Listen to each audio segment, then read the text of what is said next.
Salam leader, salam dialektika. Balik lagi di Dramatic Sunday, episode 8 di season 2. Hari ini kita ada Kak Mif, Kak Dwi Mifanti ya, sebagai reader yang hari ini akan membacakan naskah dari Kak Nirwana Aprianti yang berjudul Kisah Kirana. Dan juga seperti biasa akan ada Kak Ading sebagai discussion untuk idea discussion kita nanti yang bertajuk narasi-narasi anti alergi. Nah, sebelum mulai, aku kasih tahu dulu ya kalau Dramatic Sunday ini program 2 mingguan dari Ekstatika yang kita udah jalan dari season 1 ada 10 episode dan juga ini season 2 udah nyampe ke episode ke-8. Episode sebelumnya dan juga episode nanti hari ini Kak Mif yang akan dramatic reading juga akan bisa dilihat ditonton di YouTube kami, Ekstasi of Dialektika. Untuk linknya bisa klik aja di bio, itu ada link tree, ada YouTube-nya, jadi tinggal nonton aja di situ. Nah, terus juga nggak capek-capek ya aku ngingetin buat kita masih open submission untuk pembaca jadi reader seperti kami hari ini jadi dramatic reader, dan juga untuk submission untuk penulis naskah atau playwright. Jadi kalau misalnya kalian punya naskah yang mau dibacain, mau dong dibacain di Dramatic Sunday, nah bisa banget ya di submit di kita, linknya juga ada di bio, diklik aja. Pilih yang submission yang playwright. Halo Kak RDR Tommy yang baru join. Nah, ini kita juga hari ini akan membawakan dramatic Sunday-nya yang episode 8 ini yang berjudul Kisah Kirana. Sebelumnya aku bacain dulu ya profile dari playwright-nya. Playwright dari Kisah Kirana ini adalah Kak Nirwana Aprianti, seorang aktor, performer, penulis naskah, dan sutradara di Kala Teater. Nirwana meraih penghargaan aktris terbaik Festival Film Makassar 2021 melalui film Coto untuk Bapak dengan sutradara Kak Nurul Inayah. Nirwana mengikuti Kelampuan 2, workshop perempuan menulis naskah teater 2022 dari Penastri. Ia menulis dan menyutradarai Kisah Kirana 2022 dan Mutiara Pulau 2023. Untuk reader hari ini, kita ada Kak Dwi Mifanti, adalah seorang pemain peran dan peraga busana, berkesempatan terlibat dalam beberapa proyek web series seperti film pendek lokal, beberapa diantaranya Oskap Geger Geden, Satu Jiwa Arema, dan Ayas Uma Utas. Discussion hari ini adalah Kak Ading, merupakan penulis naskah, sutradara teater, dan aktor. Naskah-naskahnya antara lain Elliot, Tentang Emma dan yang lain, Parara Toningluh, Prana di Sebuah Teras Pria Tua, Helhen, Ruang-ruang dalam Kepalanya, dan lain-lain. Naskah yang akan dibacakan hari ini adalah Kisah Kirana. Kisah Kirana adalah naskah yang bercerita tentang Kirana, seorang perempuan berusia jelang 40 tahunan yang belum menikah, meskipun memiliki karir yang sukses sebagai marketing di sebuah produk kecantikan. Masyarakat atau sosial yang memaksakan satu hal yang menurut mereka adalah pencapaian terbesar seorang perempuan, yaitu pernikahan. Upacara adat pernikahan yang penuh dengan simbol-simbol yang menurut Kirana adalah penyerahan diri yang utuh seorang istri kepada suaminya, menciptakan pergolakan batin yang begitu dahsyat. Nah, bagaimana Kirana menghadapi pergolakan batinnya? Apakah ada langkah atau keputusan yang akhirnya diambil oleh Kirana untuk menyelamatkan dirinya dari pembunuhan identitas yang ia percaya sedang dilakukan terhadapnya melalui pernikahan? Saksikan Dramatic Sunday Season 2 episode 8 Kisah Kirana dan naskah dari Kak Nirwana Aprianti dengan readers dari Kak Dwi Mifanti. Selamat menyaksikan.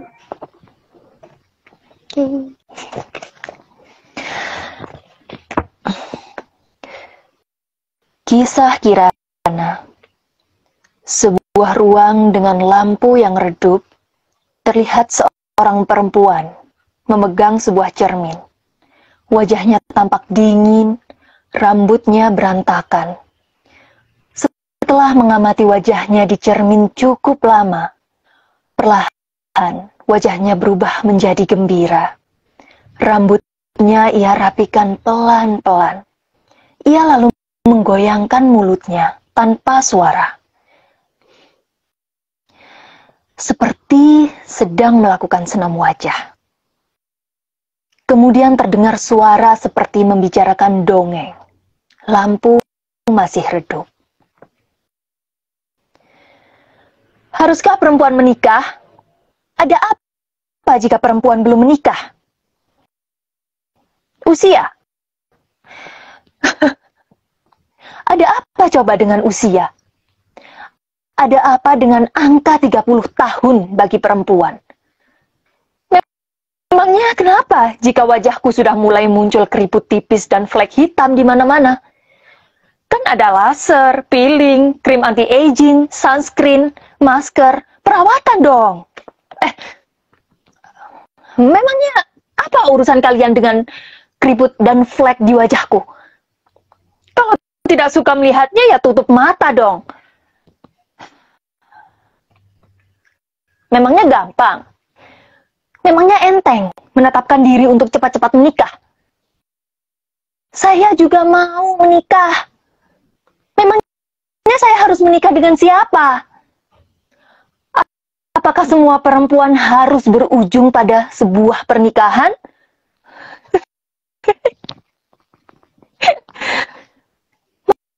Mengapa saya harus menikah? Apa yang sebenarnya saya cari?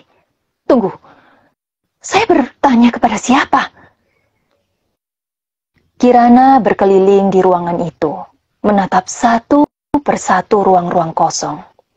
Bagian kanan, bagian kiri, bagian atas, bagian bawah, bahkan ruang dalam jiwanya.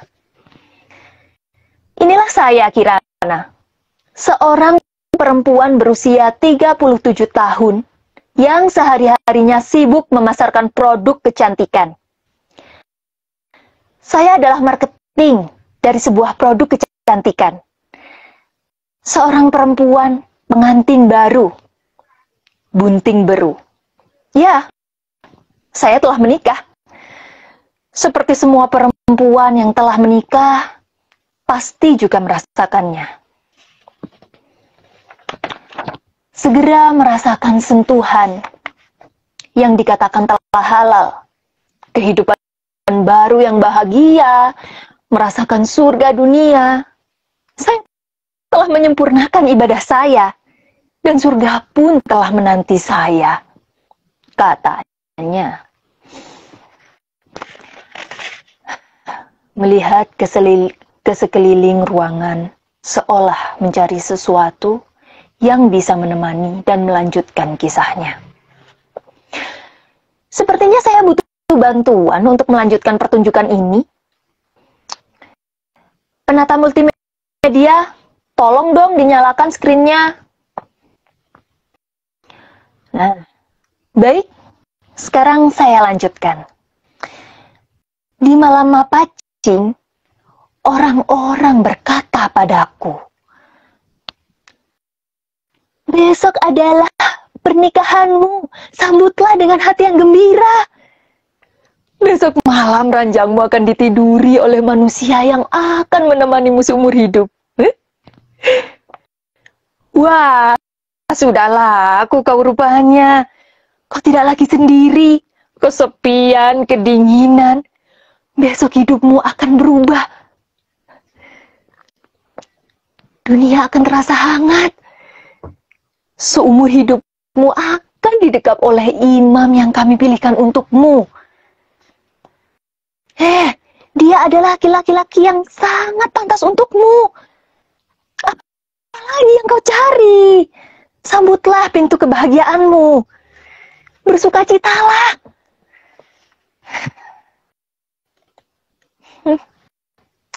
Mendengar mereka satu persatu mengatakan itu,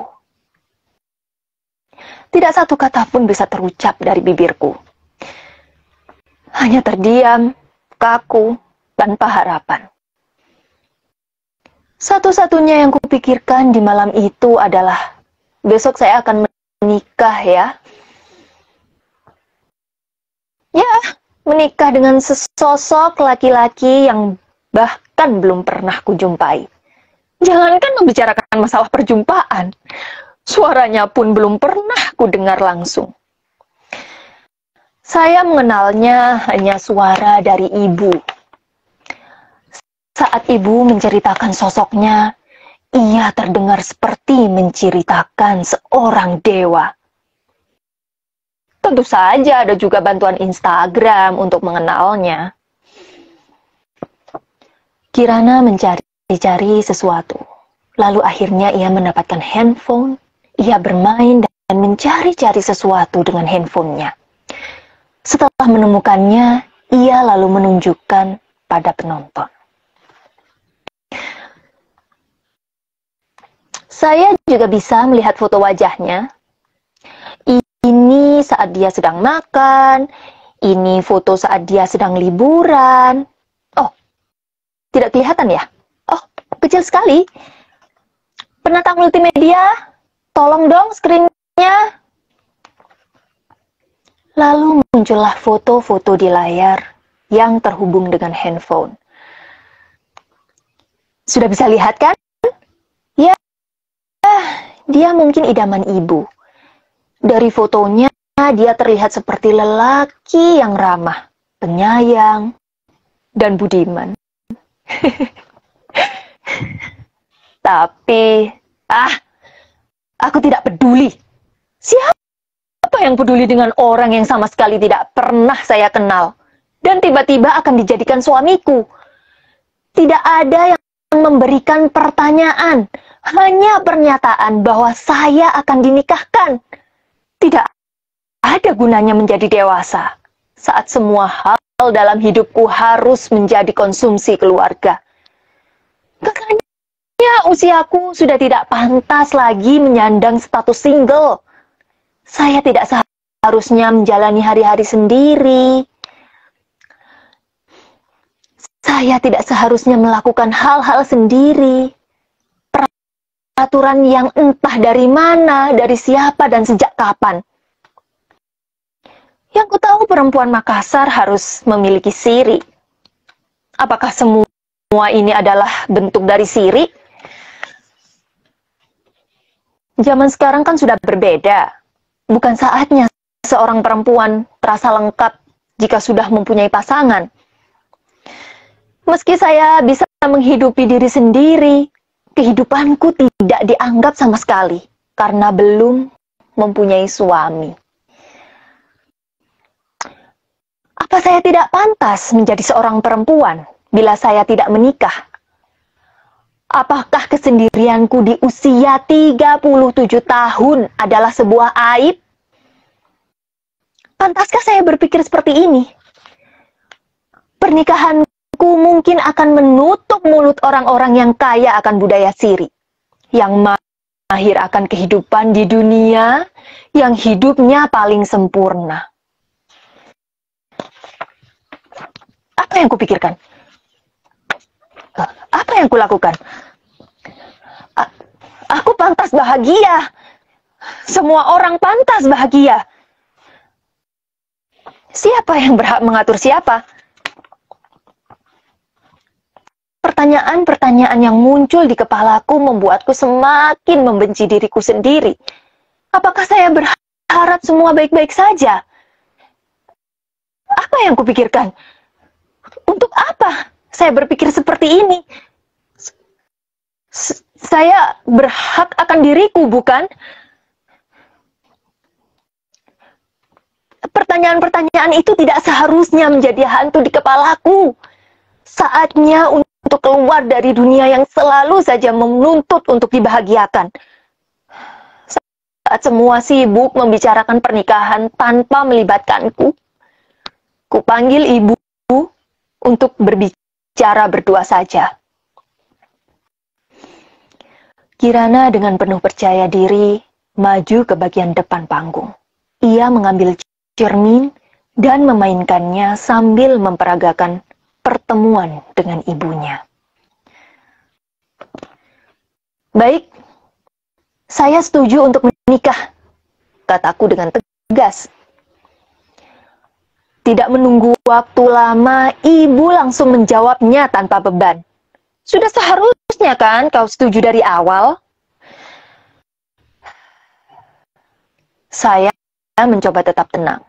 Bukan saatnya untuk meledak mendengarkan kalimat yang sangat merenggut otoritas dari diriku.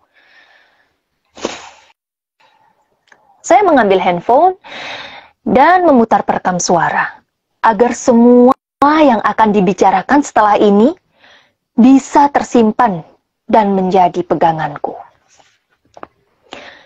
Kirana melihat ke arah lampu. Ia merasa sorotan lampu untuknya tidak cukup. Penata cahaya, tolong lampunya diterangkan sedikit. Berikutnya adalah dialog yang penting untuk didengarkan. Oke, cukup. Saya rasa ini sudah cukup terang. Baik, saya lanjutkan. Saya setuju untuk menikah, tapi dengan satu syarat. Ini yang terakhir. Pernikahan ini adalah hal terakhir dalam hidupku yang bisa ibu dan siapapun paksakan untukku. Setelah pernikahan ini, semua hal tentang diriku akan kuputuskan sendiri. Begitu akad telah selesai, ibu tidak akan punya peluang lagi untuk mengatur semua hal tentang diriku.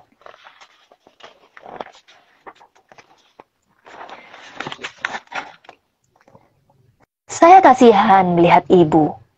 Saat berkata seperti itu, kupikir ia akan marah. Tapi ia hanya berkata dengan pelan.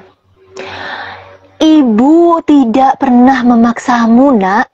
Tapi ini adalah hal yang perlu dilakukan. Cinta akan tumbuh secara alami. Dan kau tidak sadar usiamu sudah... Lagi-lagi ibu membahas usia. Apakah kalian yang berusia 30 tahun dan belum menikah juga sama marahnya denganku? Layar di belakang Kirana tiba-tiba menampilkan rangkaian dokumentasi pernikahannya. Menampilkan megah pesta pernikahan. Ritual-ritual pernikahan dari mapacing, apasili, dan segala ritual lain muncul satu persatu di layar itu. Namun aktor merasa tidak senang. Foto dan video pernikahannya ditampilkan.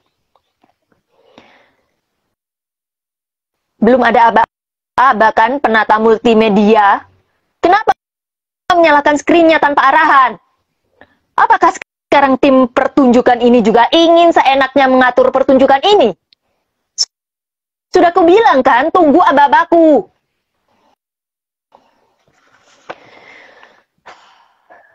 Baiklah. Kalian sudah lihat kan? Pernikahan itu membuat semua orang bahagia. Pernikahanku membuat semua orang bahagia. Lalu apa yang harus kulakukan?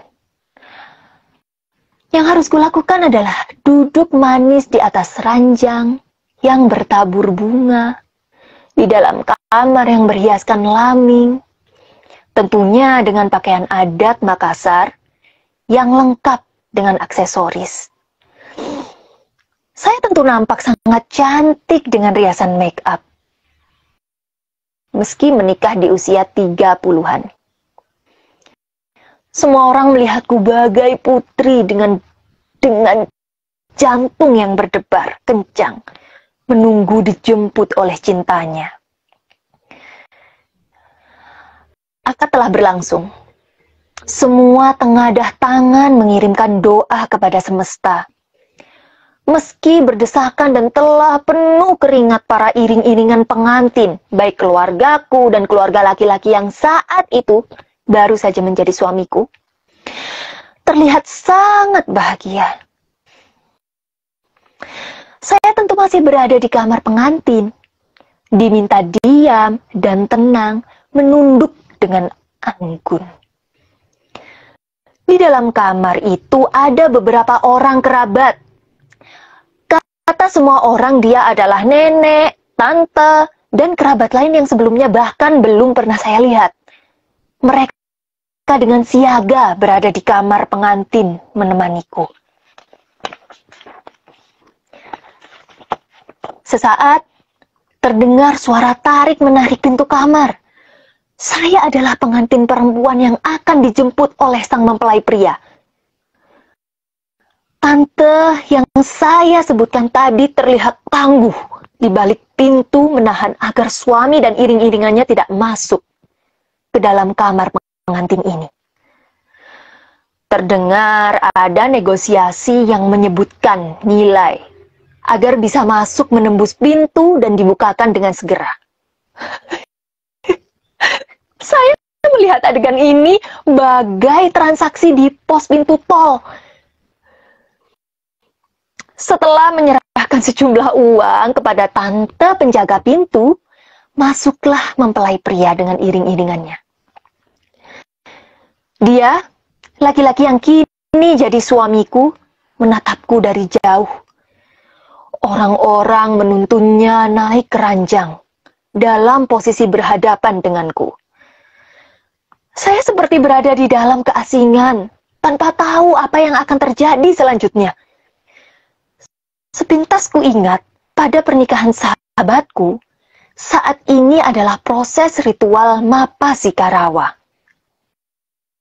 Ya, seperti namanya, Mapasikarawa bermakna saling menyentuh pertama kali oleh kedua mempelai. Di samping suamiku itu ada seorang laki-laki yang berusia kira-kira 50 hingga 60 tahun. Ia adalah orang yang dipercaya untuk memimpin ritual ini. Dituntun oleh laki-laki tadi, mula-mula tangan suamiku dituntun untuk menyentuh lembut tanganku. Dimulai dari kedua ibu jari yang saling dipertemukan, ibu jarinya lalu menyentuh bawah telingaku yang membuatku semakin risih. Prosesi itu terus berlangsung, satu persatu menyentuh bagian bawah tubuhku.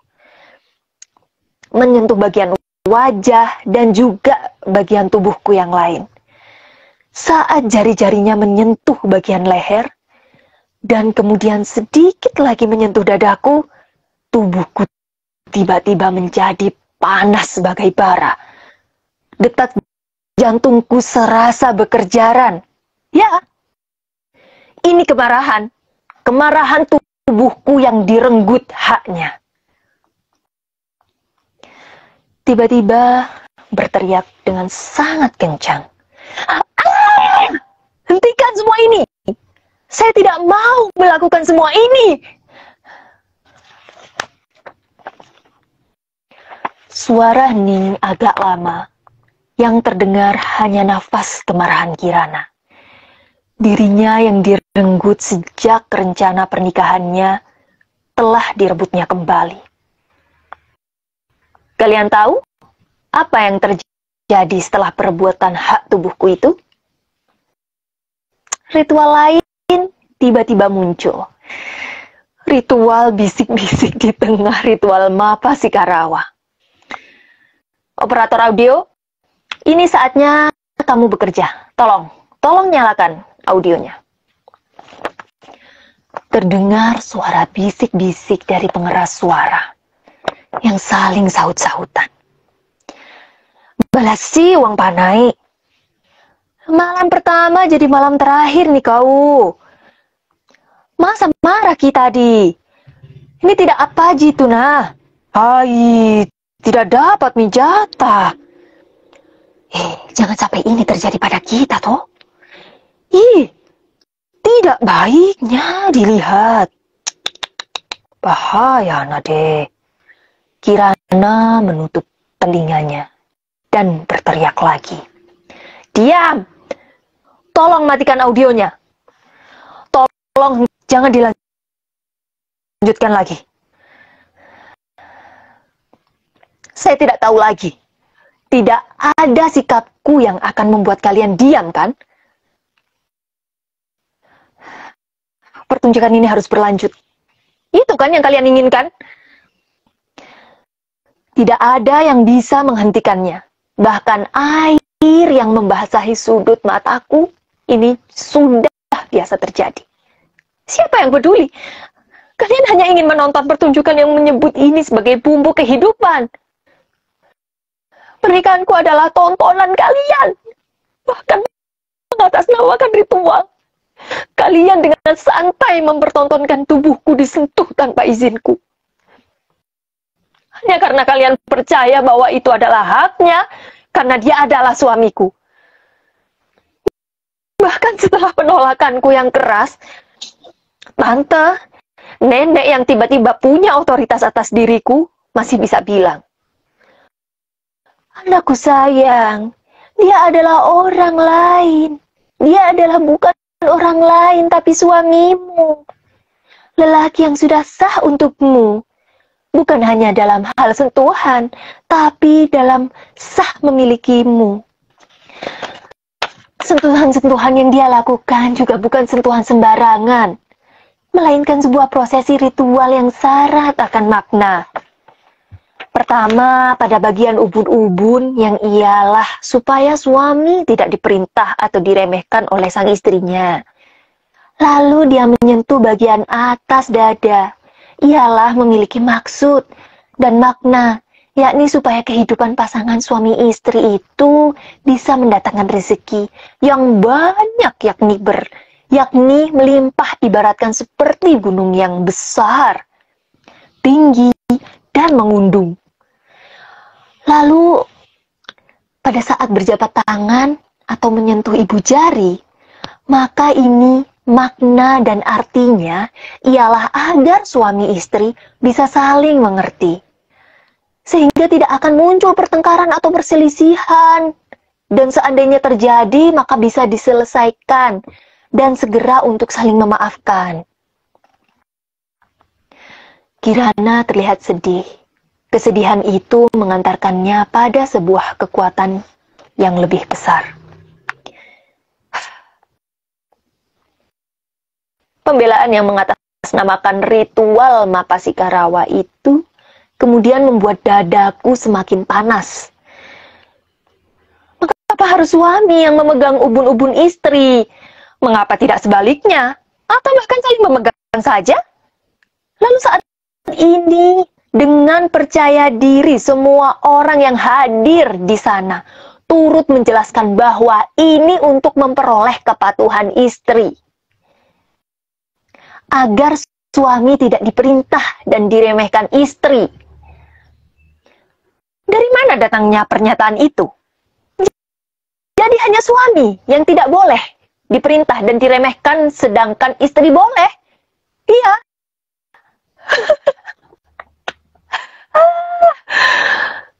Apa ini masih berlaku saat ini? Apakah ini yang dituju oleh sebuah pernikahan? Memegang kendali atas perempuan. Lalu apa hubungannya memegang payudaraku dengan rezeki? Diibaratkannya payudaraku adalah gunung. Agar rezeki selama pernikahan bisa menggunung. Lalu melalui ritual ini, payudaraku harus dipegang dan juga dipertontonkan di depan semua orang. Kita macam apa yang membuat hampir semua orang di kamar pengantin ini mengamini seluruh ritual yang tidak menguntungkan perempuan? Tubuh dipegang tanpa izin dan dipertontonkan bagai sirkus. Apakah ritual yang syarat akan makna itu menjamin kehidupan pernikahanku? Saya setuju untuk menikah bukan untuk menggadaikan kehidupanku di atas ritual, tetapi atas syarat yang kuberikan kepada ibu yang tidak akan lagi memaksaku dalam hal apapun dan membiarkanku mengambil keputusanku sendiri. Katanya cinta akan tumbuh secara organik. Kemana cinta itu? Kapan saya bisa merasakannya? Lalu, ritual bisik-bisik kembali terjadi. Penata audio, lakukan tugasmu. Terdengar lagi suara bisik-bisik dari petugas, dari pengeras suara. Tenang Meki saja, ikuti ini saja. Berlalu Ji itu. Nurut lalu Meki. Jangan Meki tambah-tambah masalah. Santai Meki. Deh banyaknya maunya. Apa kesusahnya nurut? Saat suara-suara bisik-bisik berhenti, aktor lalu memeluk tubuhnya. Ini diriku, ini tubuhku, ini hakku. Handphone berbunyi, aktor lalu melihat dan tersenyum. Kalian tahu, sudah seminggu berlalu setelah penolakanku atas ritual Mapah Sikarawa itu. Orang-orang masih saja membicarakannya di media sosial. Viral, kan?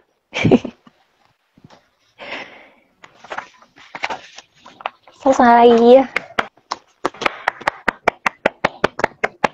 Keren banget pembacaannya Kak Mif. Sangat menjiwai banget gitu ya. Keren. Ini juga aku mau nyapa Kak Nirwana Aprianti yang lagi nonton. Halo Kak Nirwana, keren banget naskahnya ya. Ritual adat pernikahan ya, ritual pernikahan adat Makassar ya kayaknya tadi aku lihat. Ini juga aku juga pernah sih dalam adat Jawa juga emang lebih kurang kayak gitu ya, menunjukkan dominasi laki-laki atas istrinya kayak gitu ya. Nah, sekarang kita ini akan membahasnya lebih dalam atau gimana ya Bu di Idea Discussion. Nah, tajuknya hari ini narasi-narasi anti alergi. Nah tuh, apa hubungannya alergi sama ini ya? Ritual pernikahan yang tadi ya. Mau nggak Bu Ading langsung dimulai aja di idea diskusinya sama Kak Mir. Selamat menikmati teman-teman. Halo, Nawa masih ada ya di sini? Bentar. Oke, makasih Nawa udah nonton.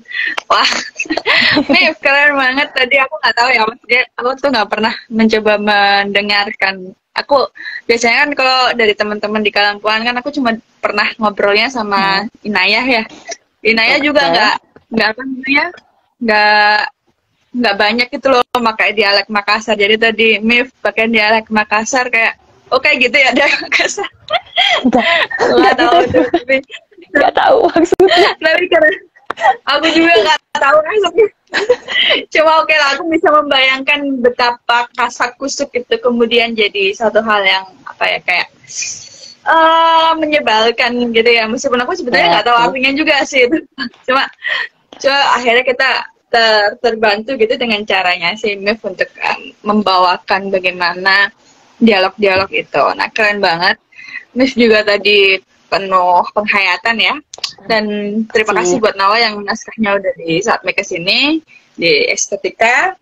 Nah, hari ini aku sebelum tadi kita udah ngomong ya bahwa dramatical reading itu adalah sesi pertama dari estetika, kemudian sesi kedua adalah idea discussion. Nah, idea discussion ini seperti biasa aku pengen memberitahu dulu kepada teman-teman yang nonton di sini, untuk teman-teman nanti yang di YouTube juga yang nonton di YouTube, bahwa idea discussion adalah sebuah proses sirkulasi ide gitu ya yang kita coba dari estetika untuk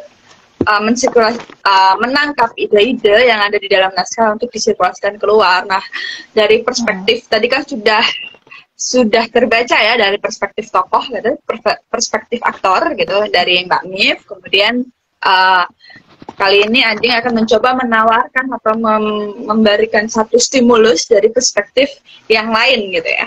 Perspektif yang lain agar ide-ide yang terkandung di dalam naskah lebih dekat pada realitas kita sehari-hari. Seperti itu bagaimana idea discussion berjalan. Nah, tadi kita udah dikasih tahu sama Mbak Intan kalau judul tajuk idea discussion hari ini adalah narasi-narasi anti alergi. Sebelum aku ngomongin narasi-narasi anti alergi ini, aku pengen tahu nih ke siapa namanya, ke Mif gitu. Iya. Mif, menurut Mif nih, gitu. Sebetulnya nih keadaannya Kirana tuh kayak gimana sih, gitu? Menurutnya Mif itu Kirana tuh seorang yang seperti apa? Boleh dikasih tahu nggak? Oke. Kalau menurutku ya, dari naskah yang aku baca ini, gambaranku sih Kirana ini adalah orang yang mungkin apa ya, punya pendirian sendiri dan tidak bisa ditawar gitu. Intinya seperti itu. Jadi kayak dia mempunyai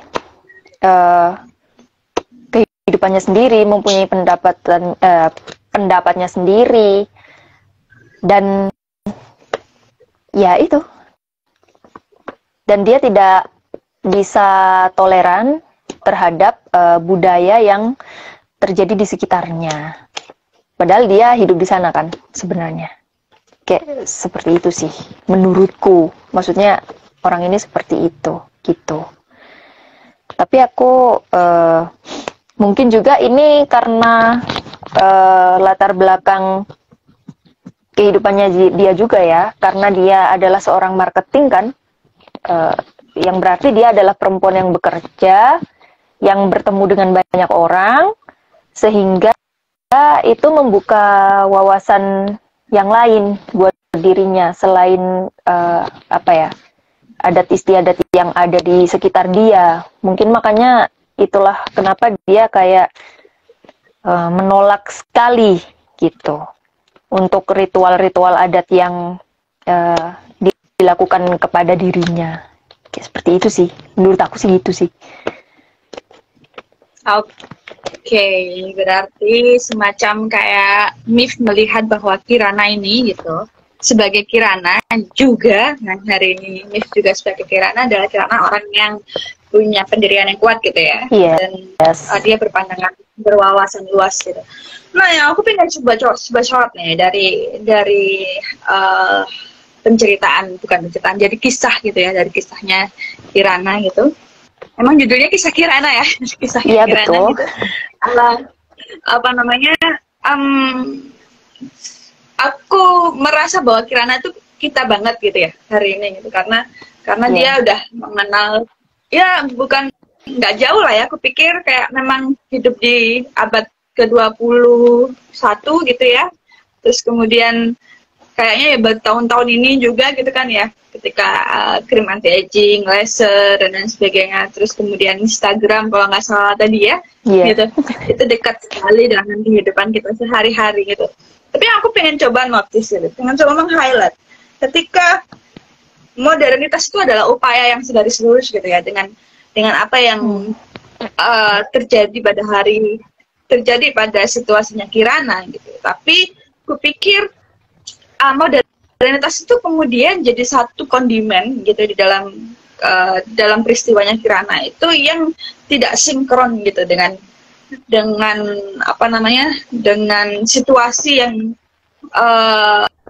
situasi yang coba dimengerti oleh Kirana gitu. Ketika segala modernitas yang terjadi gitu ya, segala modernitas yang terjadi dan dialami dan diikuti oleh Kirana, ternyata modernitas itu gitu ya, modernitas itu tidak serta-merta memberikan dia pemahaman atas kehidupan yang Kirana sudah dijalani pada hari ini gitu.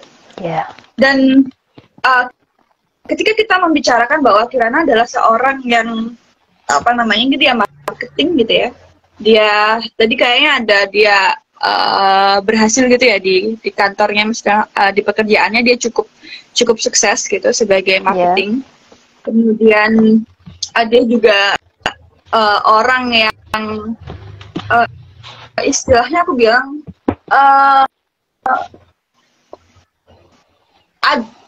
ada ya tadi yang seperti Smith bilang, ada keleluasaan dan ada keluasan pengetahuan yang sebetulnya potensial banget ini di dalam dirinya Kirana.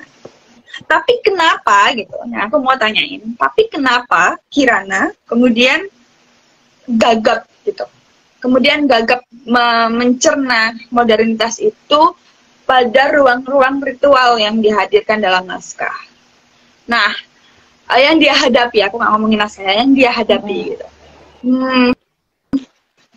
Hari ini gitu, kupikir hari ini itu banyak juga perempuan-perempuan yang kemudian terjadi friksi gitu ya dalam personalitasnya gitu. Nah, friksi-friksi itu kemudian terus-terusan saja gitu, berbentrokan dari personal dan sosial, terus saja gitu, berbentrokan, dan terutama yang dihadirkan dalam skena peristiwa ini adalah sebuah pernikahan gitu. Maka tragedi yang terjadi di dalam friksi-friksi yang terjadi dalam Kirana gitu ya, dalam naskah ini memproyeksikan ironi betapa hajatan paling tradisional gitu ya di dalam budaya Indonesia gitu ya gitu. Ternyata merupakan medan perang gitu ya, kayak gladiator gitu yang melemparkan dua orang terus-terusan saling berhadap-hadapan dan nggak tahu nih mau menarasikan seperti apa. Satu-satunya kalau aku nggak salah ingat gitu, satu-satunya narasi yang dikeluarkan Kirana terhadap ibunya gitu adalah please don't force me again gitu ya, dalam artian kayak udah ini cukup ya, aku akan mematuhi ibu, aku mau menikah dan ini cukup gitu. Nanti setelah itu kamu nggak boleh lagi, ibu nggak boleh lagi mengatur-ngatur dulu. Boleh aku sebentar aja, 10 menit izin?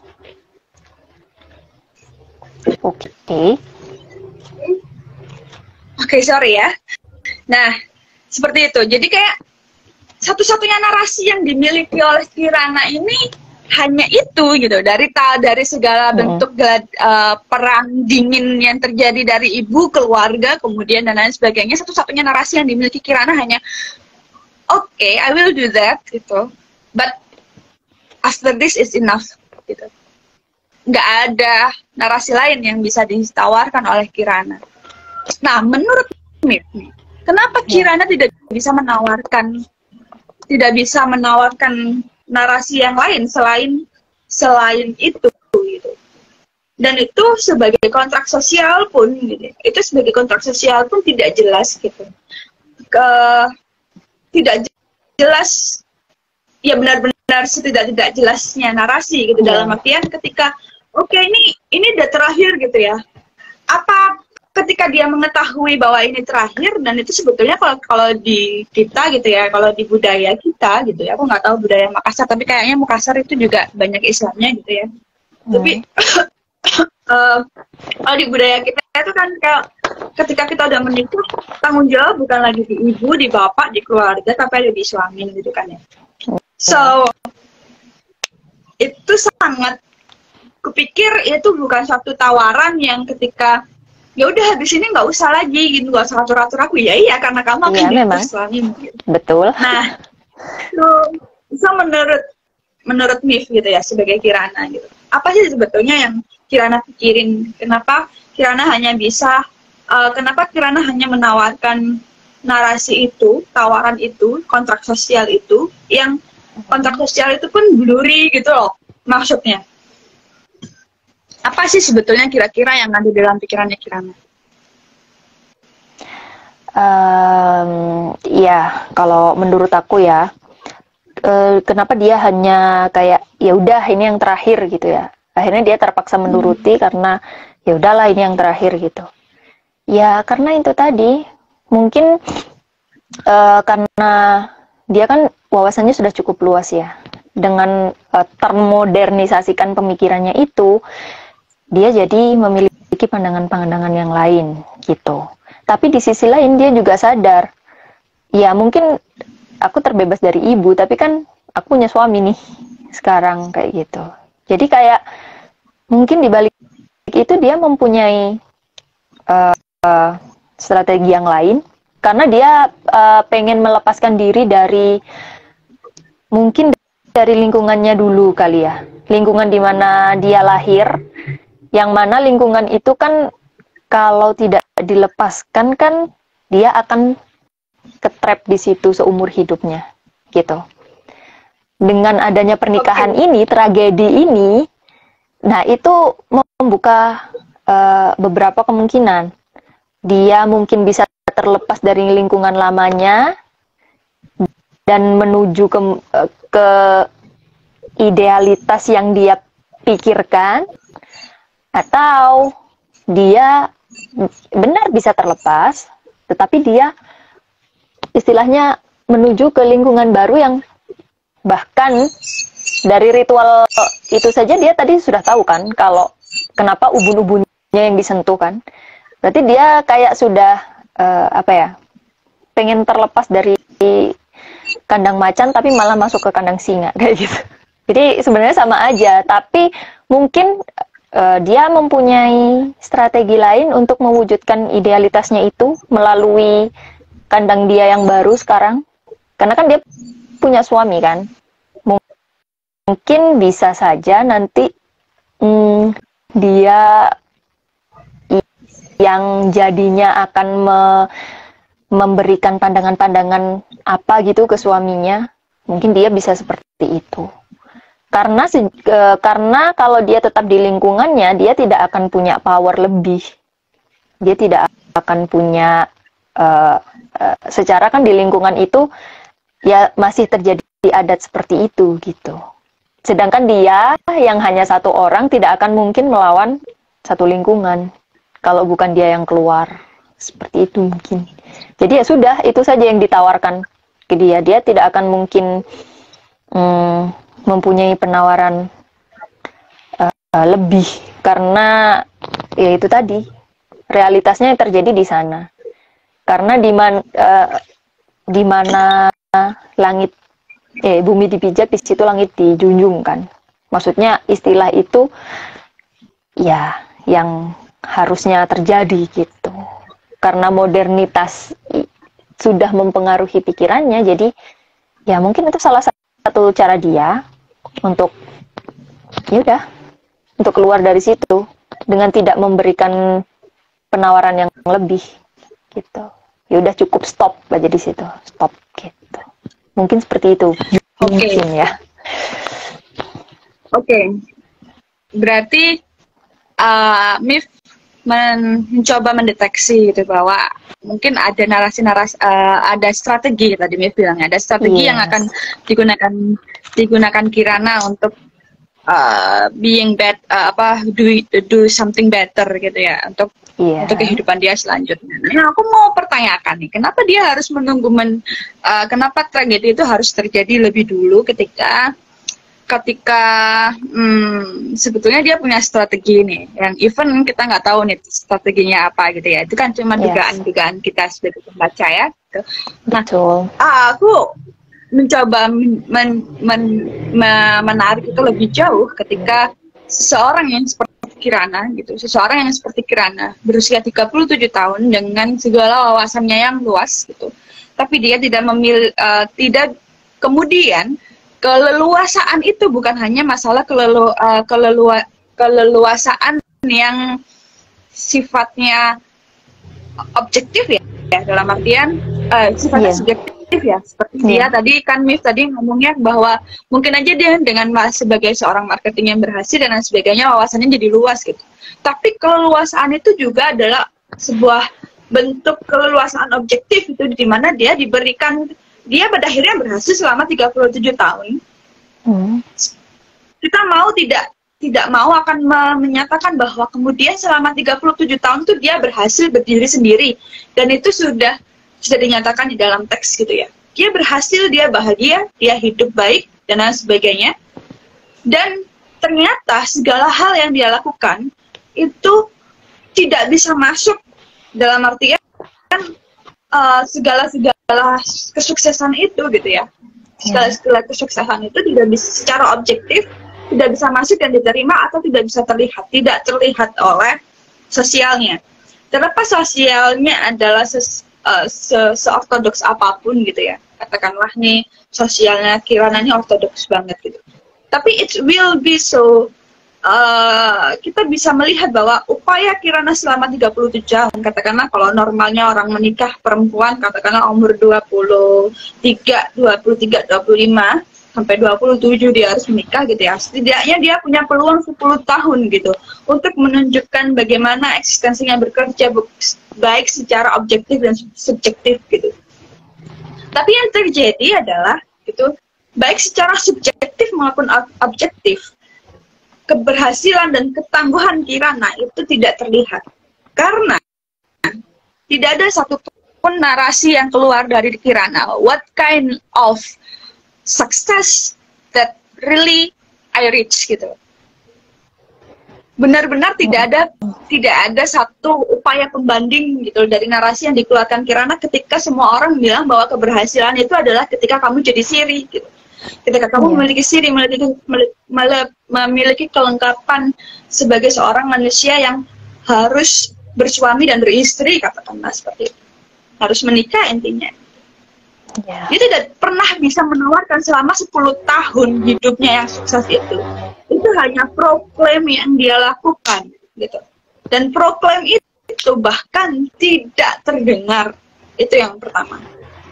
Maka gitu, ketika kita membicarakan apa Kirana 37 tahun ini gitu, 37 tahun dengan kebebasannya dia, dengan kesuksesannya dia, kemudian dengan segala hal yang dia upayakan sendiri, bahkan untuk mengatakan bahwa I'm happy with my life, itu unheard gitu, tidak terdengar.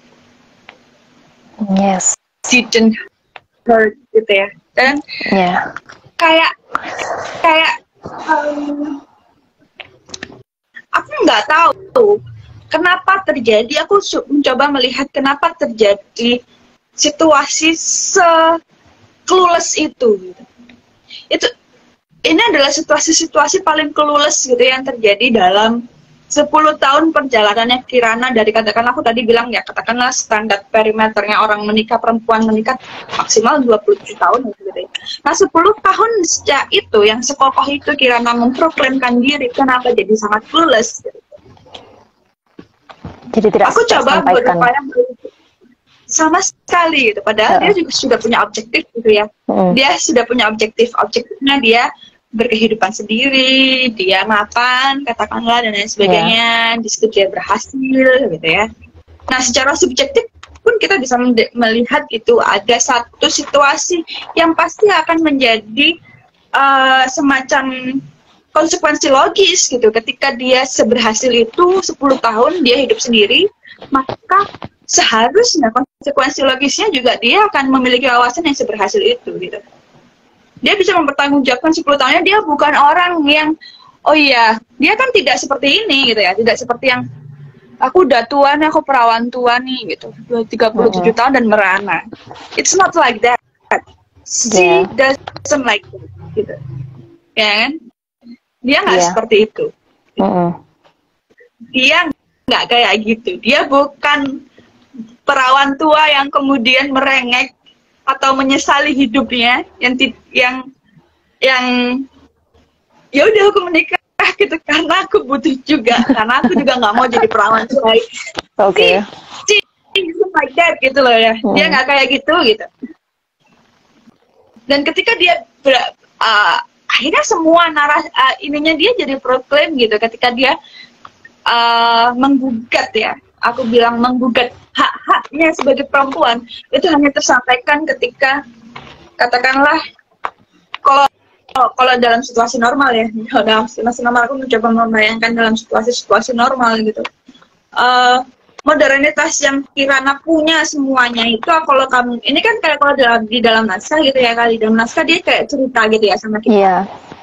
Si Kirana menjadi seorang pencerita ya atas ceritanya dia gitu, atas kisah-kisahnya dia. Itu seperti aku mendengar Nif gitu yang sedang shit, my life is sucks gitu, bla bla bla bla bla. Aku mengenal gitu yang katakanlah 37 tahun, kamu lo ngapain selama 37 tahun ini, kamu tidak berupaya untuk mengubah sedikit aja persepsi orang gitu, mensepsi sosialmu atas apa yang ingin kamu tuju gitu. Kamu tidak berusaha melihatkan gitu loh, aku lah pengen menuju ke sana dan aku sedang berjalan ke sana gitu. It's so clueless gitu. Semua hal itu jadi sangat clueless. Coba kamu bayangin ada orang kayak gitu di dalam kehidupanmu. Sebegitunya dia ketika dia cerita padamu, ini kan hakku gitu, hakku sebagai perempuan sesuatu gitu. Orang tidak akan pernah bisa ngerti itu hakmu atau bukan, terlepas itu memang hakmu sebagai perempuan. Tapi ketika kamu tidak bisa memberikan satu tapi ketika gugatan itu berhenti sebagai gerunelan gitu loh, paham nggak? Iya. Pada Gerunelan akhirnya itu apa juga ya? akan seperti itu. Kayak apa udah ya? Grundel. padahal itu dia tuh seorang marketing anti age, ya marketing kecantikan gitu ya. Dia udah tahu banget, even even aku 37 tahun, why gitu, I'm still pretty. Iya. I can buy my prettiness, I can buy my prettiness, I can buy happiness gitu. I can do that. Itu alpha woman banget nggak sih dia? Mungkin ya, atau mungkin kalau kayak gini gimana? Misalkan ya, dia kan tidak memberikan penawaran-penawaran selain itu gitu ya. Kemungkinan juga bisa gini, dia adalah seorang wanita yang sudah ada di zona nyamannya dia sebenarnya. Ini dia udah nyaman nih, dia udah nyaman di situ nih. Nah, tapi tiba-tiba datanglah si ini, apa namanya, tragedi pernikahan ini. Nah, makanya dia terusiknya di situ, begitu. Kayaknya gitu deh. Itu sebetulnya yang lebih tragedi adalah segala hal yang kemudian menghadap padanya gitu ya, dijodohkan, menikah dan lain sebagainya, atau dengan perempuan yang sealpa itu, dengan perempuan yang kemudian sudah berada dalam zona terbaiknya dia, zona idealnya dia. Perempuan itu tidak bisa mendeklar dirinya sendiri. Lebih tragedi mana sebetulnya? Oke, kita dulu di sana. Aku pengen coba menyimpan kegagapan modernitasnya si Kirana tadi ya, dalam artian betapa kemudian modernitas ini kemudian tidak berjalan seturut alur bagaimana manusia hari ini menggunakannya gitu. Menciptakan dan menggunakannya gitu.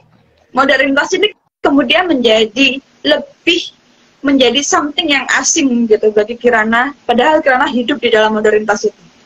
Yang pertama adalah Kirana, tadi aku udah bilang ya, selama penjejakannya dia di dalam kehidupan 10 tahun, dari 27 tahun ke 37 tahun tadi, he doesn't do anything to make some statement, katakanlah gitu, nggak ada sama sekali. Bahkan itu kita bukan sedang dalam situasi di mana masyarakat tradisional gitu loh, yang nggak punya suara gitu ya, yang bahkan ketika suara-suara itu kemudian, suara-suara sosial itu kemudian merangsek ke dalam diri kita dan kemudian kita we don't know anything gitu. Kita bukan orang yang seperti itu gitu. Bukan dalam situasi yang seperti itu gitu. Bukan dalam tradisi, kita bukan dalam orang-orang tradisi yang sejauh itu dengan modernitas. Itu yang pertama. Yang kemudian yang kedua adalah ketika dia juga berusaha untuk apa ya, orang-orang ini akhirnya dia jadi viral gitu ya. Iya. Apa namanya, proses Mapa Sikarawa ini dan gugatan-gugatannya dia tuh menjadi viral gitu. Akhirnya terjadi satu paradoks gitu, ketika orang lain bisa membuat itu gitu tuh, apa ya, sudut pandang, perspektif orang lain menjadi viral, sedangkan sudut pandangnya dia tidak bisa dia viralkan melalui media sosial itu. Dia tidak bisa menggugat dengan cara yang sama seperti para pembenci-pembencinya dia, penggugat-penggugatnya dia melakukan hal yang sama. Dia semacam kehilangan Allah di dalam ruang-ruang gladiator, pertarungan-pertarungan yang sebetulnya harusnya gitu, dia kuasai. Nah, berarti kita bisa melihat bahwa masyarakat modern hari ini gitu, kalau kita mengambil contoh satu saja gitu ya, dalam Kirana tadi, begitu kemudian modernitas itu gitu tidak bisa serta-merta menjadi satu, kita tidak sejalan lurus gitu loh dengan apa yang kita gunakan dan apa yang kita produksi sehari-hari. Kita tidak bisa membuat satu pemahaman yang sama atas bagaimana roda modernitas itu bekerja. And it will be something yang apa ya, kayak ya itu bahaya banget gitu, bukan dalam artian nggak resiko dah gitu. Nggak bahaya tak kan kayak gitu ya. Nah,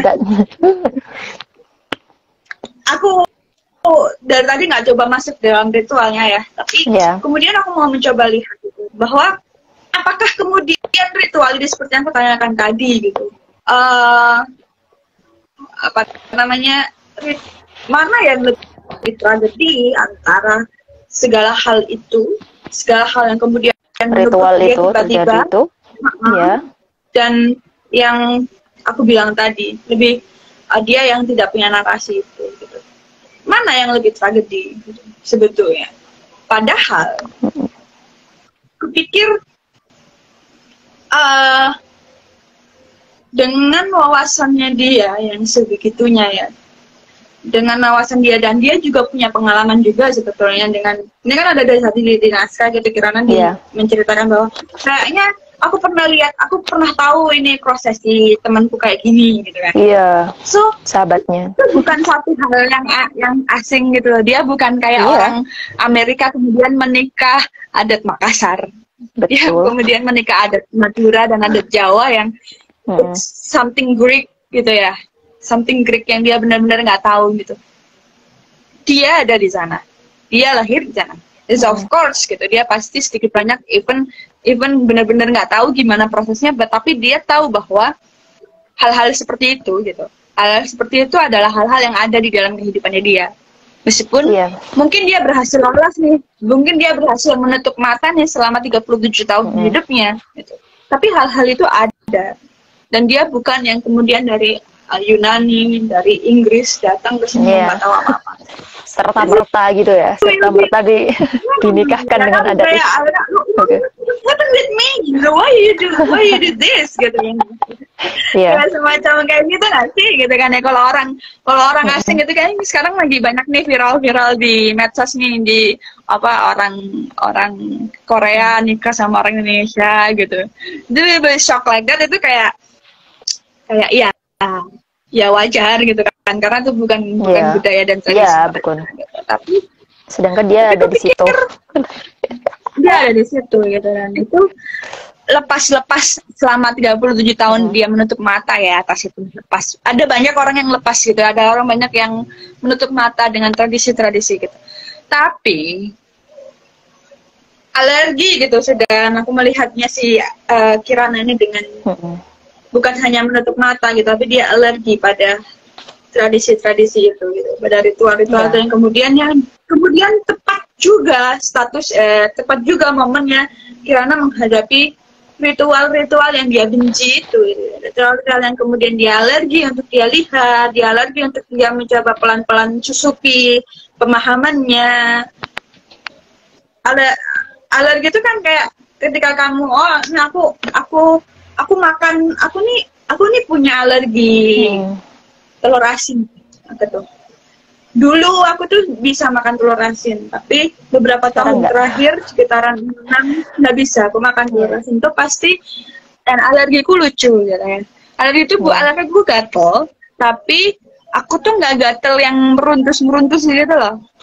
Tapi tubuhku jadi merah dan nggak bendol-bendol, darahnya yang kelihatan merah. Aku kan sebetulnya agak nggak terlalu hitam ya gitu, jadi agak masih kelihatan gitu loh, kalau darahnya berubah gitu dia kelihatan, dan dia tuh semua di dalam kulit ini semua jadi merah, dari sini tuh jadi merah semua, darahnya jadi merah gitu, dan itu tuh darahnya yang gatel, jadi bukan kulitnya yang gatel tapi darahnya. Nah itu kalau telur asin gitu. Nah aku juga nggak bisa makan mie instan atau roti kebanyakan gitu. Atau dalam situasi-situasi di mana aku yang lagi nggak fit atau kayak gimana, mie instan, roti, gula, pokoknya yang mengandung glukosa, aku pasti bengkak. Nggak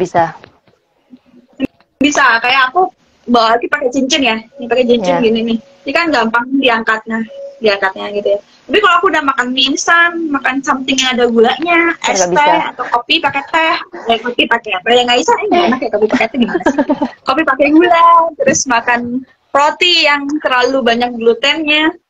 Itu udah nggak bisa dibuat, ini bener-bener yang udah menjadi cabi, udah jadi cabi gitu. Nah itu kan aku akhirnya mencoba untuk menjauhi gitu ya, Iya, betul. Menjauhi gula, menjauhi telur asin. Nah, semacam itu gitu situasinya Kirana, nggak sih? Nggak kayak gitu tah? Gitu. Kupikir kayak gitu ya. Kupikir Ya, akhirnya gitu. Kirana ini alergi gitu dengan tradisinya gitu. Akhirnya dia selama mungkin 37 tahun hidupnya dia mencoba untuk tidak melihat ke arah sana, dan ketika dia dihadap-hadapkan pada itu pada akhirnya dia tidak tahu. Lagi-lagi dia clueless. Lagi-lagi dia clueless what should I do dengan hal-hal yang dia tidak suka. Lagi-lagi dia clueless. Lagi-lagi dia tidak tahu. Aku tidak mencoba melihat bahwa secara evidence gitu ya, secara evidence based dalam naskah, kalau kita melihat naskah itu kisah ini tuh sebagai database gitu ya. Aku pikir menempatkan Kirana sebagai Kirana adalah seorang marketing yang sukses. She isn't stupid. Ya, betul. Dia bukan seseorang perempuan yang bodoh. Dan dia dengan keteguhan 37 tahun gak menikah itu aku pikir dia luar biasa gitu. Iya. Benar-benar luar biasa, perempuan yang tangguh gitu, aku pikir ya.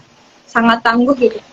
Dan aku pikir juga ibu dan keluarganya pun bukan tipe yang konfrontatif gitu terhadap Kirana.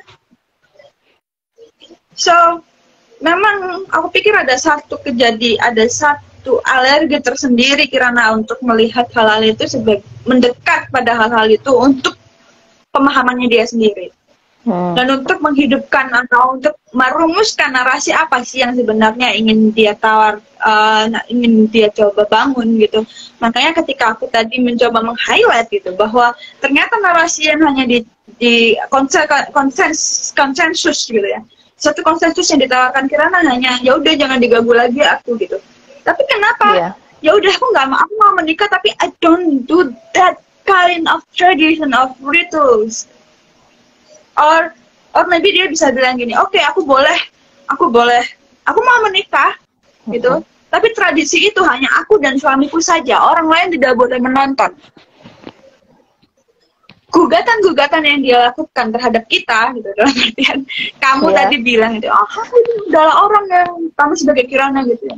Ini tuh nggak benar, sebagainya lagi sebagainya gitu. Tapi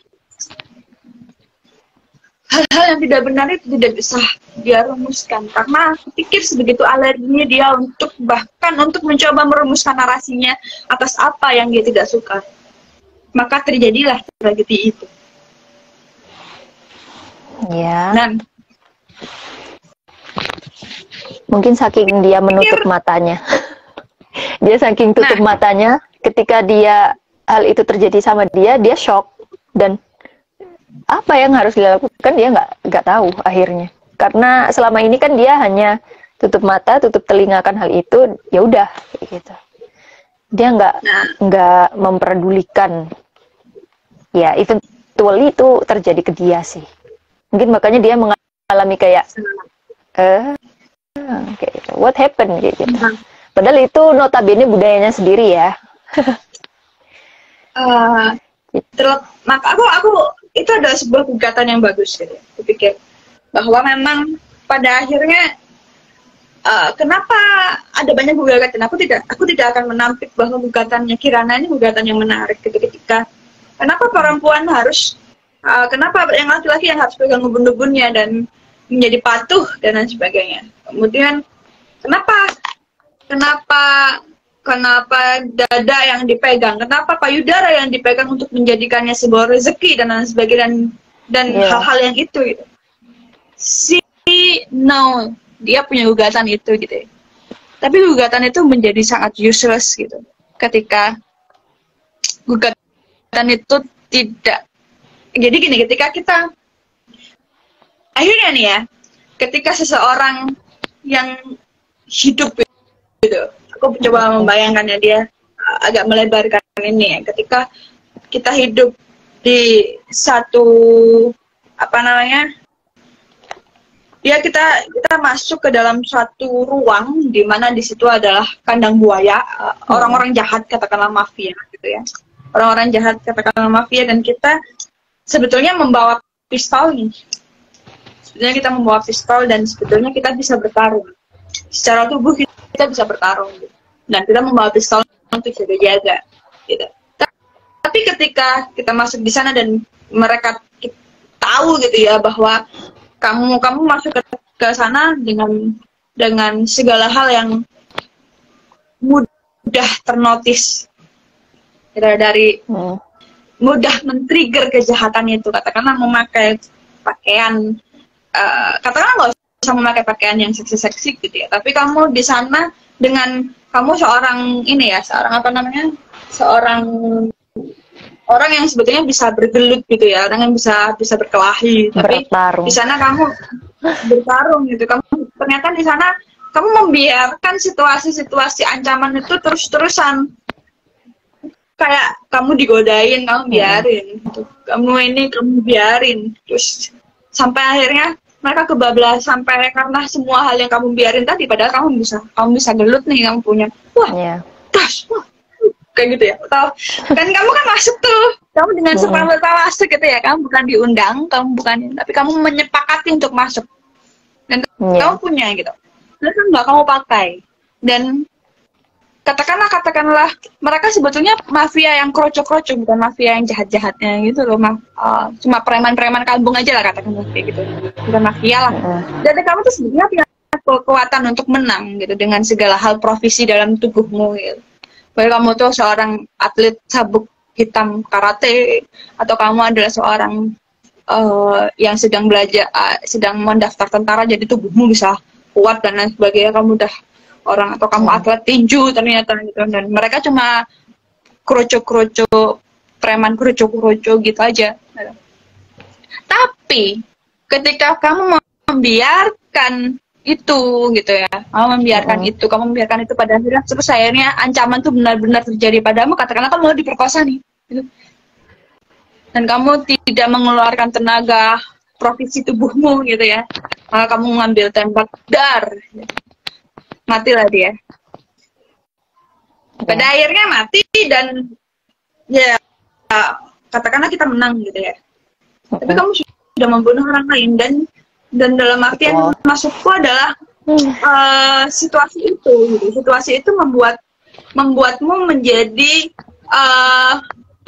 bentuk pertahanan dirimu gitu. Bentuk pertahanan dirimu tuh menjadi satu hal yang ngapain sih? Harusnya kan kamu bisa mengantisipasi itu lebih dulu gitu.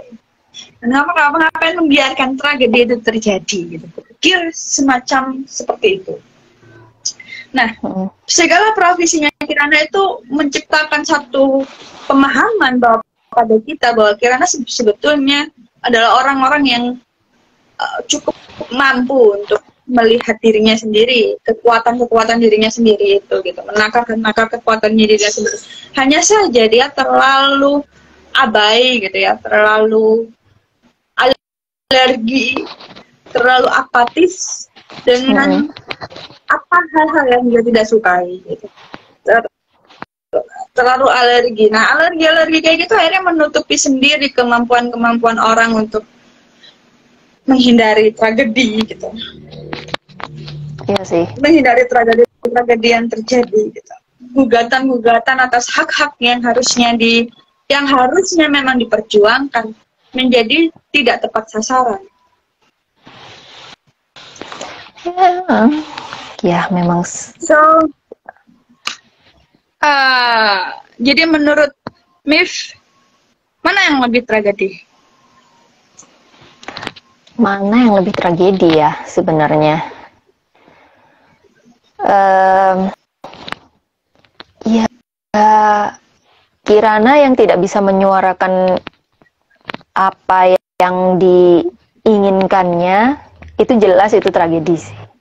Tapi itu tragedi yang terjadi pada dirinya sendiri gitu kan. Tapi dalam hal ini kenapa dia kok mungkin tidak bisa melakukan itu, karena yang dilawan itu adalah sistem sosial ya, yang pada akhirnya mengorbankan dirinya untuk ya seperti itu, untuk ya sudahlah gitu. Daripada dia melawan, yang dilawan kan bukan hanya ibunya saja, tapi bahkan kerabat yang dia nggak pernah ketemu, bahkan seluruh masyarakat di sana. Jadi dia ya seperti itu. Berarti, Ya itu memang berarti tragedi tragis. Benar, benar. Tragedi tragis. Makanya ketika kayak one versus many gitu nggak sih Kirana jadinya kan ya. Iya seperti itu. Nah, aku pikir ya ketika pada akhirnya kita memutuskan untuk melemparkan diri kita pada skema gladiator itu tadi, pada satu ruang pertempuran itu gitu, yang dimana kita tahu bahwa itu adalah one versus many gitu. Nah, aku pikir gitu, majunya peradaban berpikir manusia tuh ya, terlepas dia berada dalam hubungan sistem gitu ya, itu pun sekaligus satu anugerah gitu, bahwa dia pun pada akhirnya gitu, kemajuan peradaban berpikir manusia itu yang sekaligus berupaya untuk mengusung serta segala kemewahan budaya dan tradisi gitu. Dan harusnya kupikir dengan ketika si Kirana ini berhasil gitu ya, merumuskan dan mendefinisikan dirinya atas sistem-sistem yang bekerja, dia akan bisa lembam meskipun tetap akan terjadi tabrakan gitu. Kita tidak akan pernah bisa menihilkan tabrakan personal dan sosial gitu, tapi kita bisa lembam, aku pikir seperti yang aku bilang tadi gitu. Nah sekarang jadi lucu nggak sih ketika itu tragedi, itu ritual gitu ya, tradisi yang sangat sakral gitu, tapi everyone come to the room gitu ya, semua orang masuk, dan mungkin di situ ada yang, kalau itu viral kan berarti ada yang ngerekam gitu kan. Akhirnya nilai-nilai tradisi itu gitu, nilai tradisi yang sebetulnya ini kita belum membicarakan tradisinya yang mendiskreditkan submission perempuan ya, tapi nilai tradisi sendiri itu tadi gitu, nilai tradisi tadi itu luntur gitu nggak sih, terdistorsi gitu nggak sih, dengan orang-orang yang kemudian semua orang masuk, katakanlah memang adatnya adalah si suami dan si bapak tadi umur 50-60 tahun untuk menjadi penggiring penuntun gitu ya, gitu. Kesakralannya hilang ketika semua orang di sana hadir untuk mengatasnamakan tradisi. Padahal ketika itu tradisi gitu ya. Di Jawa pun ada tradisi namanya tradisi nyantrik gitu kalau mau menikah gitu. Yang laki-laki datang ke rumah perempuan gitu sebelum akad gitu ya. Sebelum akad itu, sehari sebelum akad itu laki-laki datang dan dia nggak diperbolehkan untuk masuk atau bertemu dengan pengantin perempuannya. Datang di sana, nyantrik itu kalau dalam bahasa Indonesianya kayak jadi santri gitu. Dan di sana itu ya sudah, sama keluarga si mempelai perempuan lah, mempelai laki-laki ini tidak dikasih makan, tidak dikasih minum cuma air putih, tapi dia dikasih petuah gitu ya, dikasih petuah yang sampai sak jebole bapak ibu gitu, sampai sak capek bapak ibunya kalau mau ngasih petuah gitu, dan benar-benar kayak di ospek gitu. Nah, tradisi-tradisi itu kemudian yang jadi luntur ketika kita sendiri juga tidak bisa membatasi bagaimana ruang-ruang sosial kita bekerja pada situasi-situasi personal dan ritual yang seperti itu gitu. Maka kontrak sosial yang kemudian terjadi, akhirnya kita selalu saja pada menjadi pihak gitu yang apa ya, yang terus-terusan dirugikan. Dan mau sampai kapan kita menjadi pihak yang terus-terusan dirugikan ketika kita sendiri sebetulnya punya kuasa untuk you stop that gitu. Yang boleh masuk cuma you stop there, yang boleh masuk cuma suamiku dan si bapak ini. Katakanlah ada hal-hal yang kemudian tidak sesuai dengan apa yang dia pikirin gitu ya, apa yang dia mau, apa betul-betul idealnya, semua hal-hal yang kemudian dia gugat gitu ya, yang kita gugat ngapain sih kok perempuan harus dipegang tubuhnya, kenapa perempuan harus begini, yang dijadikan masalah kan sebetulnya yang paling besar adalah itu dipertontonkan gitu. Itu lebih so tradisi gitu, dan itu bisa ternegosiasikan sebetulnya tradisi-tradisi itu gitu. Akhirnya boro-boro mau cinta gitu ya, boro-boro mau cinta orang dia dipersekusi gitu, akhirnya dia masih dipersekusi dengan dengan ini enggak sih, dengan kesepakatan dia sendiri izinkan gitu enggak sih? Gitu. Iya. Kepikir banyak manusia enggak sih hari ini yang kemudian menjadi terpersekusikan atas apa yang dia setujui sendiri gitu. Atas apa yang dia setujui sendiri. Aku pun pernah dalam situasi seperti itu gitu. Kita mungkin juga banyak ada ya dalam situasi pada akhirnya kita membiarkan seperti contohku tadi gitu loh. Orang udah sepakat masuk ke daerah-daerah yang banyak kroco-kroco premannya gitu, kemudian dia dipersekusikan, so there is no boundaries gitu. Dah, aku mau highlight gitu di sini. Kita tidak sedang mempertarungkan mana yang tradisi dan mana yang modern gitu. Tapi modernitas ini niscaya gitu ya. Modernitas ini niscaya karena kita memproduksinya terus-menerus dan kita melakukannya.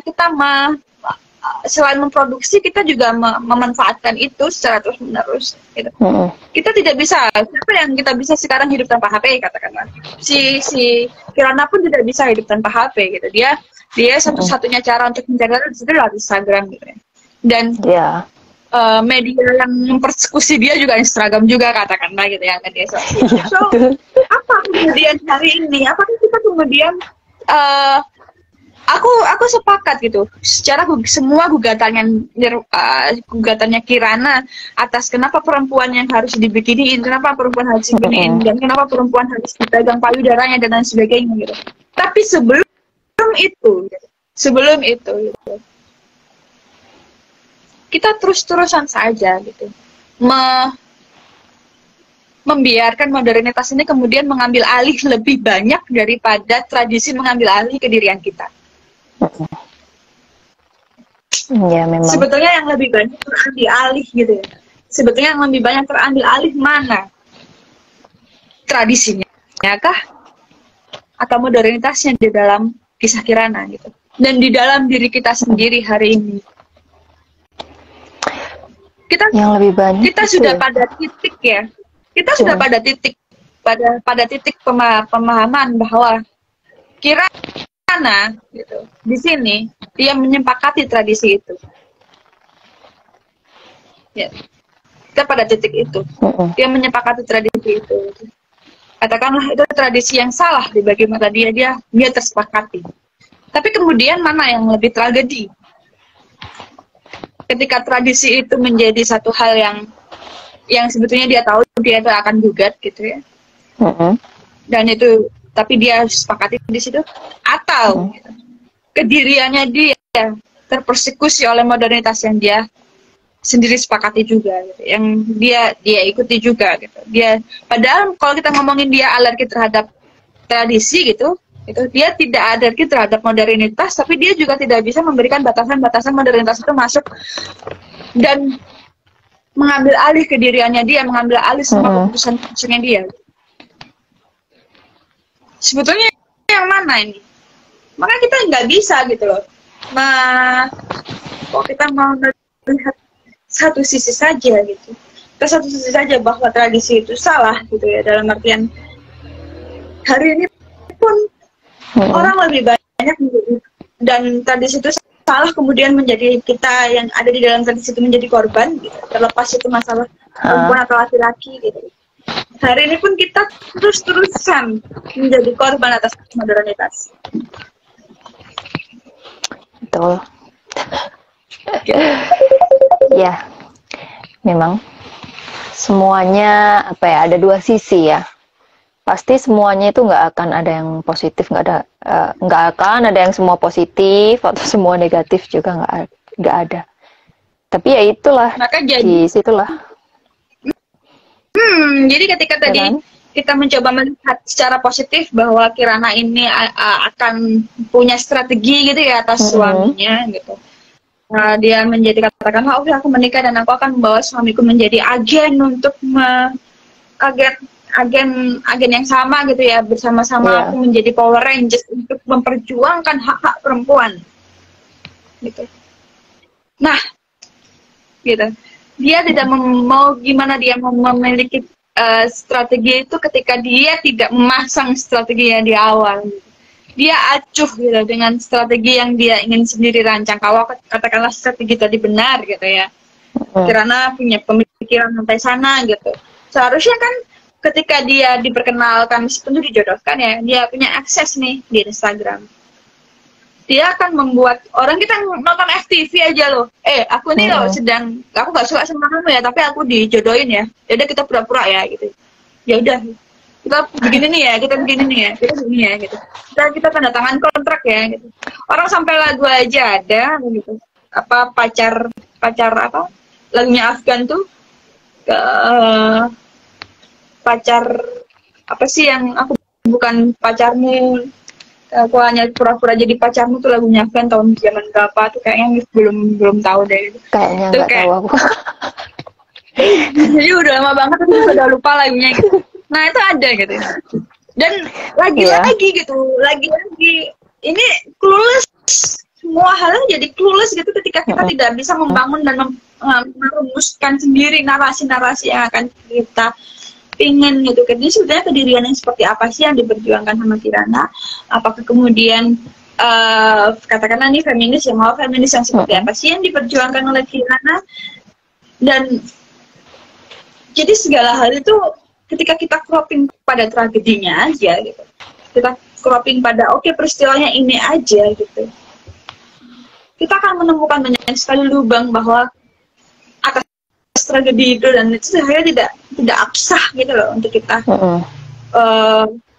untuk kita lihat secara penuh gitu ya, karena kita tidak bisa kemudian mengabsahkan satu potongan kecil itu untuk melihat secara keseluruhan gitu. Dan betul, what kind of persecution gitu loh yang kita hadapi hari ini gitu. Sebetulnya yang lebih mempersekusi kita tuh yang mana sih kan? Semacam kayak gitu. Apakah situasi tradisi tadi itu jadi viral, yang terpersekusi, ataukah yang kayak gimana?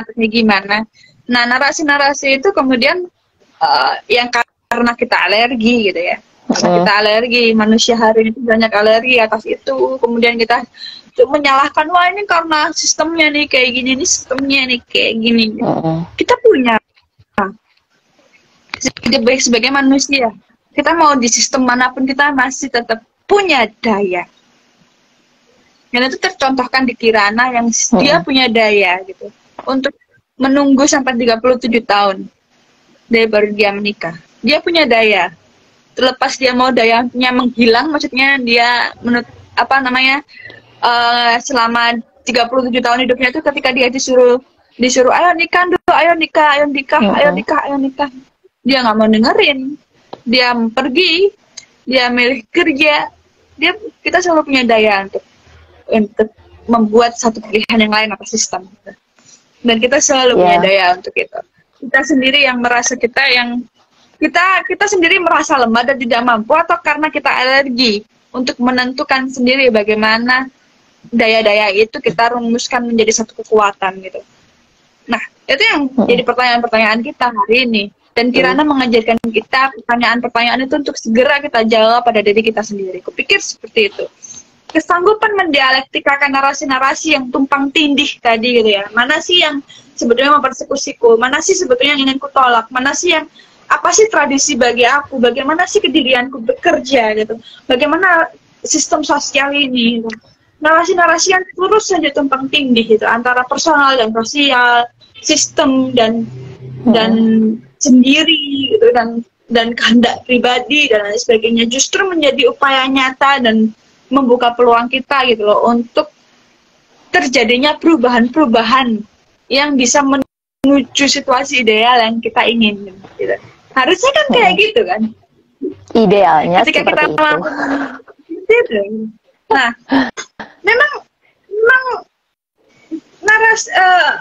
apa ya, kayak alergi sekali gitu loh orang untuk menentukan narasi hidupnya sendiri gitu, dan dia berlindung di balik kata-kata I cannot do it. Ataupun aku nggak di dalam nasanya Kirana nggak kayak gitu ya, cuma atau dia lari gitu dari narasi-narasi itu, dan kemudian bertabrakan, ya udah gelantangan lah dia. Dan dia pun untuk menarasikan siapa sih sebetulnya yang mempersekusi dia gitu, dan sebetulnya daya tahan dia untuk menggugat persekusi itu ada di sebelah mana sih gitu. Ya. Nowhere, clueless sekali gitu. Aku pikir seperti aku tadi gitu ya, ketika tubuh gitu ya, tubuh itu tidak bisa dibohongin. Ketika aku alergi pada gluten, aku alergi pada telur asin gitu. Tubuhku tidak bisa dibohongin dan aku pasti akan menghindari itu gitu. Dan tapi gitu, alergi tubuh itu boleh saja gitu. Alergi pada makanan karena itu ketubuhan yang tidak bisa diapa-apain gitu ya.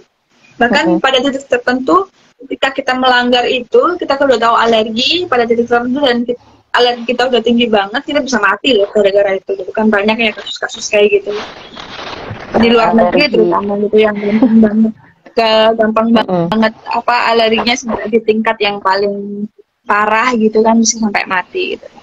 Tapi manusia boleh alergi pada tubuhnya, boleh memiliki alergi pada satu objek tertentu gitu. Tapi manusia tidak boleh alergi pada narasi. Karena dengan narasi itulah kita membentuk jati diri dan kedirian kita. Gitu. Ya, jadi kayak gitu sih idea diskusi hari ini. Aku pikir narasi Anda alergi tadi, gitu. Sebetulnya yang alergi yang mana, gitu. Apakah kita akan alergi pada pernikahan yang tradisional itu, ataukah kita kemudian, iya, kayak gimana? Coba kita ulas lagi dalam diri kita sebetulnya yang kita alergiin apa, gitu. Dan bagaimana caranya. Aku harap ini bukan alerginya yang akan kita terus-terusan kompromi, gitu ya. Tapi diterusin. marilah kita bentuk narasi kita sendiri atas apa yang kita alergiin itu. Jadi jangan nunggu tragedi itu terjadi pada kita, seperti yang tadi bilang bahwa kesanggupan mendialektikakan narasi-narasi yang tumpang tindih pada relasi personal dan sosial justru menjadi upaya yang nyata untuk membuka peluang pada terjadinya perubahan-perubahan menuju situasi ideal yang kita ingini. Sekian teman-teman dari Estetika Ading yang jadi discussion hari ini, dan terima kasih Mif buat sebagai reader, membantu dan menemani Ading hari ini, dan makasih buat Nawa Nirwana yang udah memberikan pantikan naskah yang sangat kontemplatif gitu pada masyarakat hari ini, bahwa sebetulnya kita ingin memperjuangkan apa dalam diri kita gitu ya. Nah, itu mungkin bisa dicari, kita bisa cari bareng-bareng sendiri-sendiri dengan segala profesi kedirian kita hari ini dan situasi sosial kita hari ini. Oke, terima kasih Nawa, terima kasih Mif. Terima kasih. Gitu, balikin lagi ke Intan. Oke, itu ya, jadi hubungannya antara apa ini tadi, pernikahan adat Makassar dengan alergi gitu ya. Jadi kita seharusnya kita lebih mengenali diri gitu ya. Jadi kalau ada alergi kita tahu gitu gimana cara menyikapinya gitu ya, apapun alerginya tadi ya.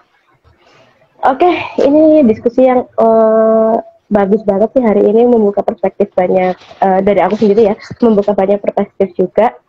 Dan juga tadi ada pengetahuan baru ya soal adat-adat Makassar atau kayak gimana gitu ya.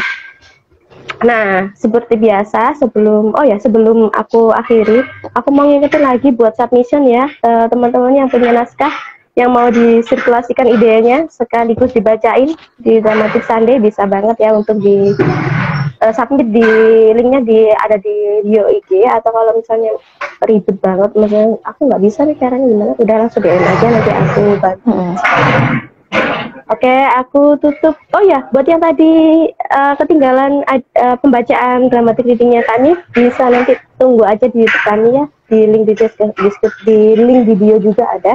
Nanti di situ akan diupload dramatic Sunday hari ini.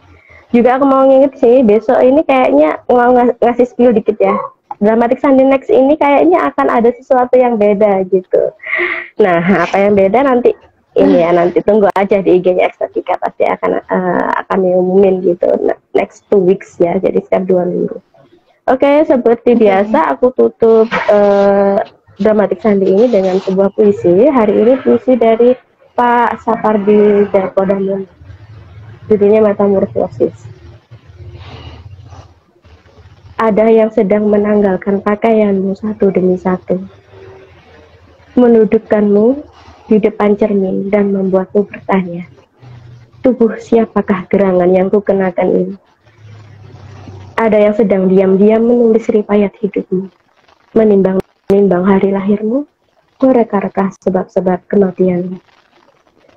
Ada yang sedang diam-diam berubah menjadi dirimu.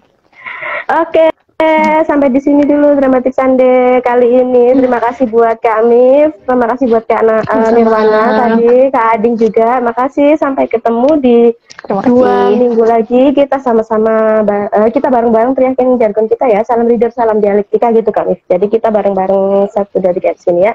Oke, 1, 2, 3. Salam reader. Salam readers. Salam dialektika. Dialektika. Bye bye.